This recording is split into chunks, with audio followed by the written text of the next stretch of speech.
Folks ask me why I, a man who once lived and breathed the backcountry, never go further than the edge of my own property anymore. Why my house is full of maps of mountains I'll never climb again. The answer doesn't lie in a single scar, but in a slow, creeping realization, a rotting web of memories that has bound my soul. The problem isn't that I saw something in the woods. The problem is that something in the woods saw me, and it never truly looked away. It began with the brutal innocence of youth, during a punishing summer in Texas when I was 13. My father had taken me hog hunting in Uvalde. The land was isolated, a world unto itself, and we locked the gate behind us.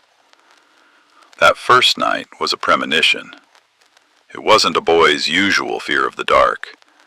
It was a pressure in the air, a wrong kind of silence, as if every chirp and rustle of the night had been swallowed by a single, greater presence.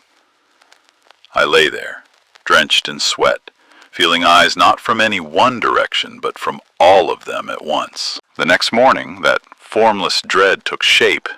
My father stopped me cold. Ahead, in a sun-dappled clearing, a figure stood motionless. A person in a bright red ski suit in the blistering heat. My brain couldn't reconcile it. It was like a glitch in reality. My father, a practical man of guns and soil, cautiously circled it, his hand brushing the pistol at his hip. He stood there for a long moment, a statue of confusion, before calling back to me, his voice sounding foreign. "It's just a mannequin." Relief lasted for a single heartbeat.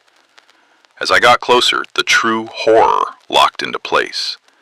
It wasn't the mannequin itself, but its clothes. They were pristine, impossibly new. Not a speck of dust from the Texas wind, not a drop of sap from the post oaks, not the slightest hint of fading from the merciless sun. It had been placed there, recently, purposefully. The moment that truth settled into my mind, the feeling of being watched returned tenfold, no longer vague, but razor sharp, focused. The mannequin wasn't the prank. It was the bait. A signpost designed to pull us deeper into the trees, off the path. We didn't exchange a word. Dad gripped my arm and we ran.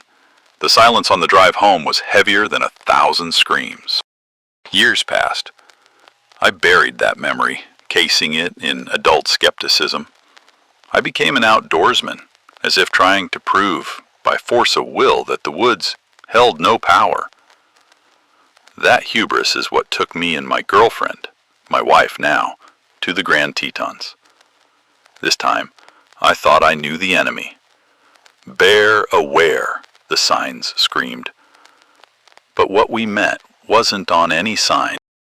We saw a grizzly, sure enough, a monster of muscle and claw sitting bold as brass on the trail.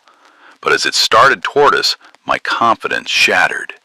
Then a crack like a rifle shot exploded from the woods. The grizzly, the apex predator, froze. It looked into the gloom, and primal fear turned it into a fleeing animal. It bolted past us, paying us no mind. Curious and terrified, we looked where the bear had looked. Rising from the shadows was something else. A tall, spindly black mass, vaguely bear-shaped, but wrong. Its limbs were too long. It moved with an unnatural fluidity, like a marionette with the wrong strings pulled. It didn't belong. It was a tear in the fabric of what should be. That was just the greeting. The true violation came that night. We'd made camp in a bowl-shaped clearing, with dead trees reaching up like skeletal fingers. In the pitch black, we heard it. A thin, dragging sound, like a long fingernail being drawn down the side of our tent, a feint against the nylon. We held our breath. Then the entire wall of the tent began to push inward, slowly, deliberately. It knew we were in there. My wife, in a fit of panicked courage, flicked on her flashlight. and we saw the silhouette. Not a snout, not fangs, but a gaunt human face pressed against the fabric. A mouth hung open in a silent "oh," its breath making the nylon ripple like a second foul lung. I didn't think. I acted. The metallic click of me racking the slide on my Glock was the loudest sound I'd ever heard. The silhouette recoiled and vanished. The next morning, there were muddy handprints all over our tent, and the sharp, acrid stench of urine on our doused fire. A message. It wasn't just watching anymore. It was marking us.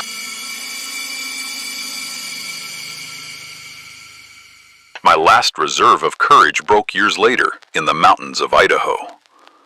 Now, I was the father, taking my own 2 sons to gather firewood, trying to pass on a legacy I now felt was tainted.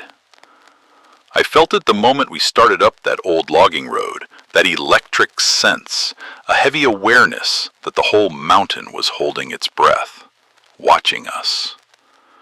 It was the familiar feeling from the Texas heat, now amplified by the alpine cold. A gut instinct screamed at me, and I cut the day short. As we were driving down the winding road to escape, a brown blur launched from the downslope and we smashed into it. My sons cried out. A deer. Tragic, but possible. But when I stepped outside, the smell hit me. Not iron and musk, but the sickly sweet, cloying odor of old decay. The deer caught in my headlights was bloated, its eyes empty sockets, its body a writhing secondary life of maggots. It had been dead for days, maybe weeks, and in that moment, as my mind tried to assemble the impossible pieces, I knew. I looked into the deep darkness across the road, and I understood. My gasp was lost in a blood-curdling shriek that ripped from the trees, a scream of fury followed by the splintering crack of branches as something immense charged downhill towards us. "Get in the truck!" I roared. I threw myself into the driver's seat, floored the accelerator, and drove right over the god-awful thing without slowing. It was the mannequin all over again, but this time made of flesh. Another lure, thrown into our path with inhuman strength to draw us out of our metal cage. A sprung trap, its quarry escaping. So now I sit here. I don't go into the woods anymore, because I know what's in them. It wasn't separate creatures. I believe it was all one and the same. A smart, adaptable predator. It got a taste of my fear as a boy in Texas, and it developed an appetite. It toyed with me in the Tetons, testing my reaction. And finally, in Idaho, it tried to close the hunt. Sometimes at night, when the wind moans through the trees at the edge of my property, I don't hear wind. I hear a faint scraping, like a fingernail on my window pane. I hear a distant shriek carried on the air. It marked me a long time ago, and some part of me knows the hunt never really ended. It's just waiting. And if you haven't subscribed yet, I sincerely hope you will.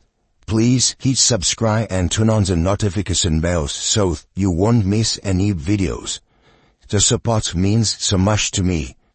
If you find this video helpful, please like and say to spread this lesson. If you enjoy this kind of topic, comment 1 below, and if you don't, comment 0 so I know how to improve and make better videos for you. Thank you for staying here, wishing you peace, today, tomorrow, and always.